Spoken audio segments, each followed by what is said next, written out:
ಎಲ್ಲರೂ ಯಾಕೆ ರಾಯರನ್ನ ಇಷ್ಟಪಡ್ತಾರೆ? ರಾಯ ಅಂದ್ರೆ ರಾಜ ಅಂತ ಅರ್ಥ. ಎಲ್ಲ ಪ್ರಜೆಗಳನ್ನ ತನ್ನ ಮಕ್ಕಳ ತರ ನೋಡ್ಕೊಳ್ತಾ ಅತಿ ಉನ್ನತ ಸ್ಥಾನದಲ್ಲಿ ಯಾರು ನೆಲೆಸಿರ್ತಾರೋ ಅವರನ್ನೇ ನಾವು ನಿಜವಾದ ರಾಜ ಅಂತ ಕರೆಯೋದು. ಪೂಜ್ಯಾಯ ರಾಘವೇಂದ್ರಾಯ ಸತ್ಯ ಧರ್ಮ ರಥಾಯ ಚ. ಸತ್ಯ ಧರ್ಮದಿಂದ ಯಾರು ಅವರ ಪೂಜೆಯನ್ನ ಮಾಡ್ತಾರೋ, ಏನ್ ಕೇಳಿದ್ರು ಅಂತ ಕೊಡುವಂತಹ ಮರ ಕಲ್ಪವೃಕ್ಷ ಆಗ್ತಾರೆ. ಯಾರು ಅವರಿಗೆ ನಮಸ್ಕಾರವನ್ನ ಮಾಡ್ತಾರೋ ಅವರ ಪಾಲಿಗೆ ಅವರು ಕಾಮಧೇನು ಆಗ್ತಾರೆ.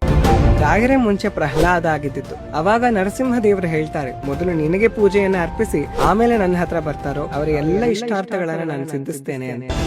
ರಾಯರು ತುಂಗಭದ್ರಾ ನದಿಯ ತೀರದಲ್ಲಿ ಕೂತ್ಕೊಂಡು ಒಂದು ಬಾರಿ ತಪಸ್ ಮಾಡಿದ್ರು ಅಷ್ಟು ಸ್ಯಾಂಕ್ಟಿಟಿಯನ್ನ ಕ್ರಿಯೇಟ್ ಮಾಡ್ತಿದ್ರು ಅವರು. ಇನ್ನು ಅವರ ತಪಸ್ಸಿಗೆ ಪಂಚಮುಖಿ ಹನುಮಂತನೇ ಬಂದು ದರ್ಶನ ಕೊಟ್ಟಿದ್ದಾನೆ, ಉದ್ಭವ ಆಗಿದ್ದಾನೆ ಅಂದ್ಮೇಲೆ ಇನ್ನು ಎಷ್ಟರ ಮಟ್ಟಿಗೆ ಅವರ ತಪಸ್ಸಿರ್ಬೇಕು.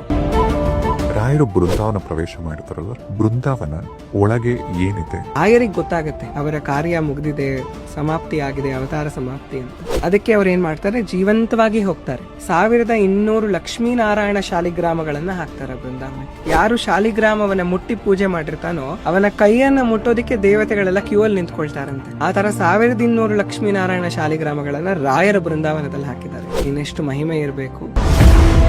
ರಾಯರಿಗೂ ಮತ್ತೆ ಹನುಮಂತರಿಗೂ ಇರ್ತಕ್ಕಂಥ ಒಂದು ಅನುಬಂಧ.